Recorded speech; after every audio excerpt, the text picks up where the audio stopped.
দক্ষিণ দিনাজপুর জেলার বুনিয়াদপুরে বিজেপি যুব মোর্চার উদ্যোগে বুধবার একটি স্বেচ্ছায় রক্তদান শিবিরের আয়োজন করা হয়। বুনিয়াদপুর পুরাতন বাসস্ট্যান্ড এলাকায় অনুষ্ঠিত এই রক্তদান শিবিরকে ঘিরে সকাল থেকেই উৎসাহ উদ্দীপনা দেখা যায় বিজেপি কর্মী সমর্থক ও সাধারণ মানুষের মধ্যে। এই কর্মসূচিতে উপস্থিত ছিলেন কেন্দ্রীয় শিক্ষা প্রতিমন্ত্রী তথা বালুরঘাটের সাংসদ ডক্টর সুকান্ত মজুমদার, বিজেপির জেলা সাধারণ সম্পাদক দেবব্রত মজুমদার, গঙ্গারামপুরের বিধায়ক সত্যেন্দ্রনাথ রায় সহ দলের অন্যান্য নেতা ও কর্মীরা। বিজেপি যুব মোর্চার জেলা সাধারণ সম্পাদক সিদ্ধান্ত সরকার জানান, সমাজের প্রয়োজনে রক্তের চাহিদা পূরণ এবং মানবিক বার্তা পৌঁছে দেওয়ার লক্ষ্যেই এই রক্তদান শিবিরের আয়োজন করা হয়েছে। তিনি বলেন, বুধবার সকাল 10টা থেকে রক্তদান শিবির শুরু হয়। বহু যুবক যুবতী ও দলীয় কর্মী স্বতঃস্ফূর্তভাবে রক্তদান করেছেন।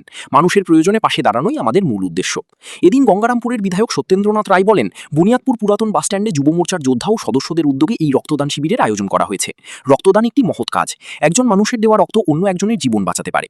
তাই এই ধরনের উদ্যোগকে আমরা সর্বদা স্বাগত জানাই। রক্তদান শিবিরে উল্লেখযোগ্য সংখ্যক স্বেচ্ছাসেবী অংশগ্রহণ করেন। পাশাপাশি উপস্থিত সাধারণ মানুষও এই উদ্যোগের প্রশংসা করেন। আয়োজকদের পক্ষ থেকে জানানো হয়েছে, ভবিষ্যতেও সমাজসেবামূলক বিভিন্ন কর্মসূচির মাধ্যমে মানুষের পাশে থাকার চেষ্টা অব্যাহত থাকবে। মানবিক উদ্যোগ ও সামাজিক দায়বদ্ধতার বার্তা নিয়ে আয়োজিত এই রক্তদান শিবির বুনিয়াদপুর এলাকায় বিশেষ সাড়া ফেলেছে। বুনিয়াদপুর থেকে Rohit Hazra report, RNTV news.